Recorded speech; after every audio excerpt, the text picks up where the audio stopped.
T24 news Gujarat. Surat શહેરની સારોલી પોલીસે પકડેલા 30 લાખના ગાંજાનો મામલો। ગાંજો સુરત મંગાવનાર અક્ષય સોની પકડાયો।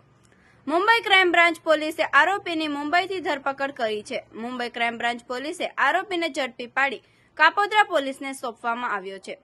કાપોદ્રા પોલીસે અક્ષય સોનીની પૂછપરછ કરતા સિદ્ધાર્થનું નામ સામે આવ્યું। સિદ્ધાર્થ પાસેથી કેનિલ ગાંજો લાવી અક્ષયને આપવાનો હતો। સિદ્ધાર્થ સીએનો વિદ્યાર્થી જે મુંબઈમાં સારી એવી ઓળખાણ ધરાવે છે।